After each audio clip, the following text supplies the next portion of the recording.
కనుకనే నీవు ఇవ్వవలసింది భగవంతుడికి ఏమిటి? Jadi apa yang seharusnya dipersembahkan kepada Tuhan? పత్రమో పుష్పమో ఫలం అనుకుంటాము. Menurutmu persembahan itu adalah daun, bunga, atau buah? ఫలాలు లేకపోలేదు, భగవంతుడికి పుష్పాలు లేకపోలేదు. Sebenarnya bukanlah itu. భగవంతుడు కోరేది ఏమీ లేదు. Tuhan memiliki bunga. ఇప్పుడు భగవంతుని కాండి అని కోరుతుంటాడు. Tak ada yang Tuhan inginkan karena Tuhan telah berpuas pada dirinya sendiri. బ్రహ్మైవ భవతి, మీరు కూడా నువ్వు బ్రహ్మస్వరూపులు కాండి అంటాడు. Tuhan hanya menginginkan agar kita menyadari keilahian dalam diri bahwa kita sendiri adalah Tuhan. Aham Brahma Asmi.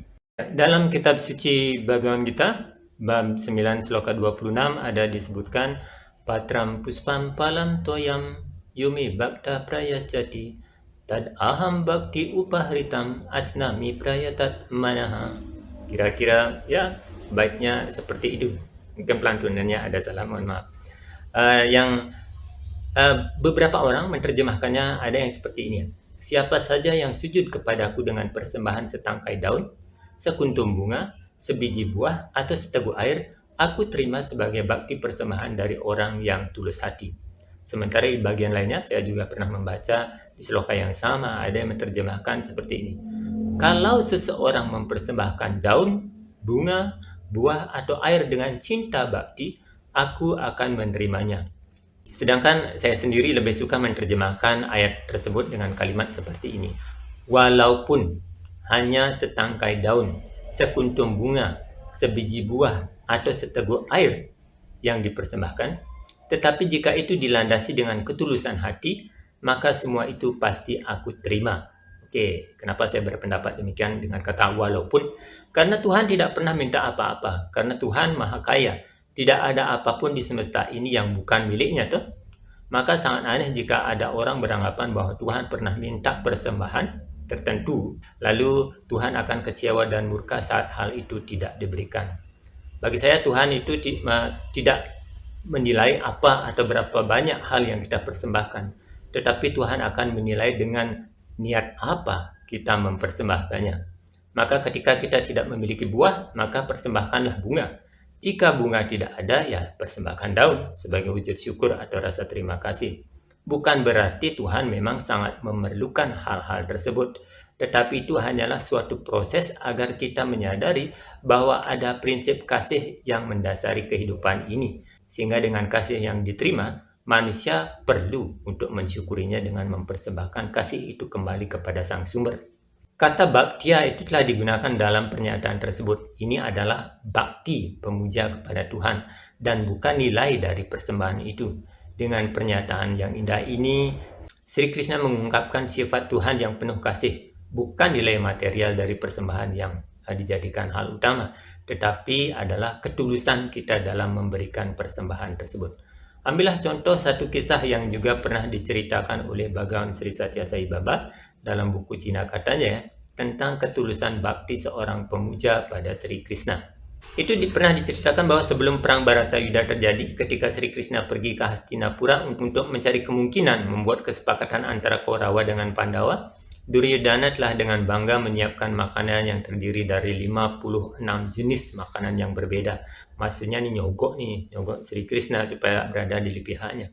Tetapi Sri Krishna menolak keramahannya dan justru pergi ke rumah Widura yang sederhana yang telah lama merindukan kesempatan untuk dapat melayani Sri Krishna. Widura pada waktu itu, Widura itu saudaranya Pandu sama Dristarata ya. Widura itu sangat gembira saat menerima Sri Krishna di rumahnya. Yang dia bisa tawarkan pada waktu itu hanyalah pisang. Tetapi pikirannya begitu terbebani sehingga dia bahkan tidak menyadari bahwa dia telah membuang isi buahnya dan memberikan kulit pisang itu kepada Sri Krishna. Tetapi meski begitu, dengan melihat pengabdian daripada Sri Widura, Sri Krishna lalu mengambilnya dengan senang hati dan memakan kulitnya seolah-olah memakan makanan yang paling lezat di dunia. Dalam hal ini beliau seperti menegaskan bahwasanya makanan ini tidak ada apa-apanya, tapi yang aku inginkan adalah ketulusan bakti.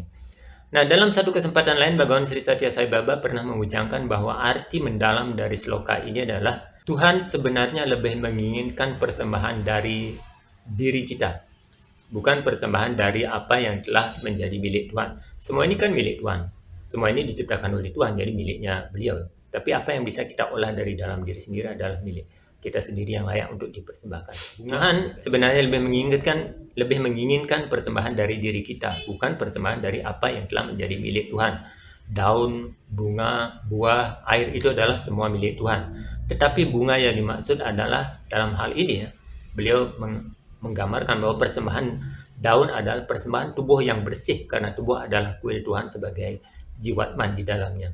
Persembahan bunga yang dimaksud adalah persembahan bunga pikiran yang harum oleh kerendahan hati.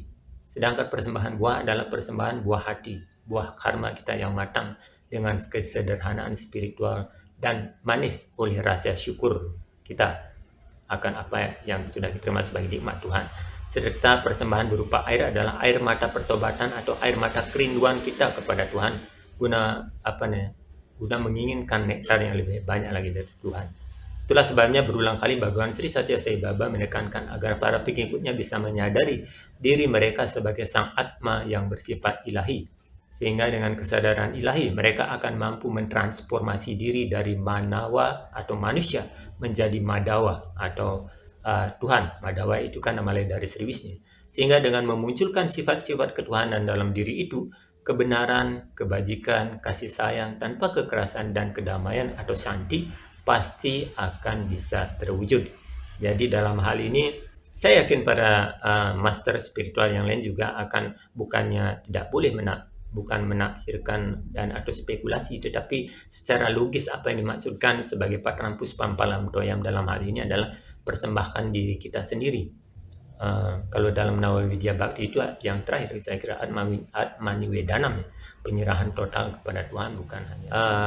Semoga apa yang kita bahas pada hari ini bisa menjadi perenungan bagi kita semua, bahwasanya segala upacara, segala ritual yang kita lakukan jangan sampai terhenti pada simbol-simbol belaka, tetapi begitu kita harus menyelaminya lebih dalam lagi untuk menemukan inti pesan dan ajarannya.